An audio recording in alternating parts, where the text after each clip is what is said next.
আপোনাৰ 28/12/2024 তাৰিখত ধেমাজি জিলা উপায়ুক্ত কাৰ্যালয়ৰ সভাকক্ষত ধেমাজি জিলাৰ উপায়ুক্তৰ উপস্থিতিত গাঁও পঞ্চায়তসমূহৰ যি আসন সংৰক্ষণৰ আৰু মহিলা পুৰুষ ইত্যাদি আসনসমূহ সংৰক্ষণৰ যি ব্যৱস্থা বা যিখন বৈঠক অনুষ্ঠিত কৰিছিলে, বৈঠকখনত সদ্য ঘোষিত আমাৰ চেঙাজান গাঁও পঞ্চায়তখনৰ আঞ্চলিক সদস্য পদটো আমাৰ সংৰক্ষণ মুক্ত হিচাপে ঘোষণা কৰিছিল। কিন্তু আমি 2025 চনৰ জানুৱাৰী মাহৰ 4 তাৰিখৰ দিনাখনি পুৱা আমি নটিফিকেশ্যন পাইছো। নটিফিকেশ্যনখনত আপোনাৰ 31 তাৰিখে নটিফিকেশ্যনখন আউট হৈছে বুলি আপোনাৰ তাত উল্লেখ আছে। কিন্তু তাত দেখিছো যে আমাৰ পুনৰ যিটো আমাৰ চেঙাজান গাঁও পঞ্চায়তৰ আঞ্চলিক সদস্য পদটো যিটো সংৰক্ষণ মুক্ত হিচাপে আছিলে, আমাৰ সেই সংৰক্ষণ মুক্ত পদটো পুনৰ HC সংৰক্ষণ হৈ আহিছে। গতিকে আমি পোনপটীয়াকে আমি জিলা উপায়ুক্ত মহোদয়ক আমি সাক্ষাৎ কৰিছিলো। সাক্ষাৎ কৰি কথাখিনি আমি অৱগত কৰিছিলো। অৱগত কৰাৰ সময়ত আমাৰ জিলা উপায়ুক্তই আমাক কিন্তু 28 তাৰিখৰ দিনাখনি কোনো ধৰণৰ আপোনাৰ চিট শ্বেয়াৰিং বা আসন সংৰক্ষণৰ ব্যৱস্থাটো হোৱা নাই বুলি তেখেতলোকে আমাক প্ৰথম পৰ্যায়ত এটা কথা দিছিলে বা কথা এষাৰ কৈছিলে। কিন্তু যেতিয়া আমি তেখেতক ক'লো যে আমি যিটো সময়ত আসন সংৰক্ষণ আৰু জেণ্ডাৰ তেখেতলোকে নিৰ্ণয় কৰিছিলে বা জেণ্ডাৰৰ সংৰক্ষণৰ ব্যৱস্থা কৰিছিলে, সেইটো সময়ত আমি সেই বৈঠকখনতে উপস্থিত আছিলো। আমাৰ DC কনফাৰেন্স হলতে আমি উপস্থিত আছিলো। গতিকে আমি যেতিয়া তেখেতক ক'লো যে আমি উপস্থিত থকা সময়তে আমাৰ চেঙাজান গাঁও পঞ্চায়তৰ AP পদটো সংৰক্ষণ মুক্ত হিচাপে আছিলে, তেতিয়া তেখেতে অকণমান থতমত খাই পিনি আমাক কথাটো কৈছে যে আমি কথাটো এবাৰ চিন্তা কৰিম। গতিকে আমি আজিৰ তাৰিখত যি আমাৰ চেঙাজান গাঁও পঞ্চায়তত আমাৰ HC বাহিৰে আমাৰ অনুসূচিত জনজাতি বা আমাৰ আহোম, চুতীয়া, এনেধৰণৰ ৰাজবংশী ইত্যাদি কৰি পিনি আমি প্ৰায় 65% মানুহ আমি চেঙাজান পঞ্চায়তত আছো।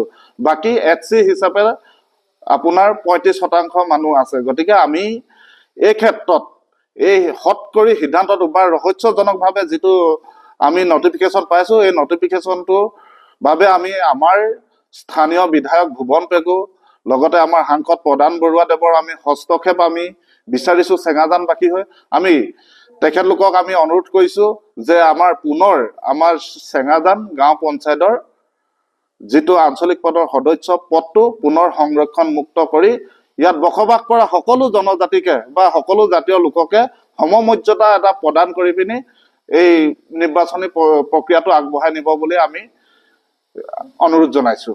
প্ৰথমে আমি অসম চৰকাৰক ধন্যবাদ দিছো, কিয়নো আমাৰ যেনেকৈ 2024 চনত আমাৰ পঞ্চায়ত পুনৰ ডেলিমিটেশ্যন হৈ পেলাই আমাক এটা প্ৰক্ৰিয়া দি ডাঙৰ এটা পঞ্চায়ত যেনেকৈ আমাৰ পুৰণা চেমেনমুখ গাঁও পঞ্চায়ত আছিলে, এই চেমেনমুখ গাঁও পঞ্চায়তখন ভাগ কৰি পেলাই আমাক নতুনকৈ নৈপৰীয়া অঞ্চলত বনবাস কৰি থকা আমাৰ ৰাইজৰ সুবিধাৰ্থে এটা নতুনকৈ গাঁও পঞ্চায়ত এটা সৃষ্টি কৰা হৈছিলে। সেইটো হ'ল আমাৰ চেঙাজান গাঁও পঞ্চায়ত।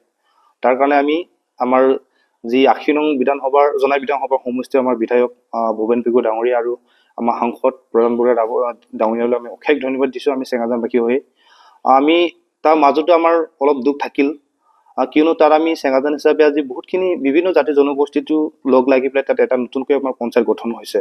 এই গঠন হোৱাত আমাৰ চিডিউল কাষ্ট হিচাপে more than 35% আছে, আৰু যদি আমি তাত ST আদাৰ্ছ বা জেনেৰেল হিচাপে আমি 65% মান আমি আছে। তাত আজি যোৱা অলপ আগত কৈ গ'ল 28 তাৰিখে যে আমাৰ DC কনফাৰেন্স হলত অসমৰ প্ৰায় ৰাজনীতি দল কংগ্ৰেছকো আদি ধৰি BJP যিমানখিনি দল আছে, লগত আমাৰ ব্লক বিষয়া থাকিলে, চাৰ্কল অফিচাৰ থাকিলে আৰু কিছুমান আমাৰ ডিষ্ট্ৰিক্ট এডমিনিষ্ট্ৰেশ্যন থাকিলে, তাত এটা আমি খবৰটো গম পালো কি প্ৰায় ইয়াত চিট শ্বেয়াৰিং এটাটো আমাৰ হৈ আছে, য'ত নেকি আমাৰ কোনটো আসনত মহিলা হয়তো মানে ৰিজাৰ্ভ হ'ব, ক'ত অপেন হ'ব, ক'ত SC ST হ'ব, এই বিষয়টো আমি গম পাওঁ। সেই হিচাপে আমি দেখা পালো কি চেঙাজান হিচাপে আমাৰ নতুনকৈ যে আমাৰ GP এটা সৃষ্টি হ'ল, তাৰ আমাৰ চিডিউল কাষ্টৰ কাৰণে উমেন্সৰ কাৰণে এইটো ৰিজাৰ্ভ কৰা হ'ল GP প্ৰেচিডেণ্ট। তাৰপিছত আমি শুনা পালো এটাটো কি আপোনাৰ অপেন ৰাখিলে AP মেম্বাৰ। শুনা পোৱা কথা নহয়, আপোনালোকে জানিব প্ৰায় যোন নেকি ৰাজনীতিৰ ৰিপ্ৰেজেণ্টেটিভ বিলাকে তাত সেইদিনাখন সভাকক্ষত উপস্থিত আছিলে, প্ৰায় ইহঁতৰ ডায়েৰীবিলাকত সেইটো লিখা আছে।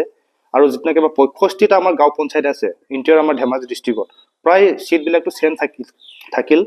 এতিয়াও আপোনালোকে তথ্যটো যদি বিচাৰে পাব হয়তো আমি এই ক্ষেত্ৰতো সকলো ৰাজনীতিক আমি আহ্বান জনাম যিহেতু তাৰ আমাৰ খালি এটা জাতিক মানে আমি কাৰোবাৰ টাৰ্গেট লৈ পেলাই এইটো নহয় অলৰেডি চিডিউল কাষ্টৰ কাৰণে যদি জিপিটো যদি ৰিজাৰ্ভ হৈছে এটলিষ্ট এপিটো যদি অপেন থাকে তাত আমাৰ বনবাকৰা বড়ো হওক মিচিং হওক আমাৰ অসমীয়াভাষী হওক আমাৰ বিহাৰীও আছে ৰাজবংশী হিচাপে বঙালী আছে ইহঁতো তাত প্ৰতিদ্বন্দ্বিতা কৰিব পাৰিব কিন্তু আজিৰ তাৰিখত টোটেলি সেইটো আমাৰ মানে নস্যাৎ কৰি দিছে যিকোনো খবৰৰ বাবে যোগাযোগ কৰক 7099017330 লগতে 7099017110 নম্বৰত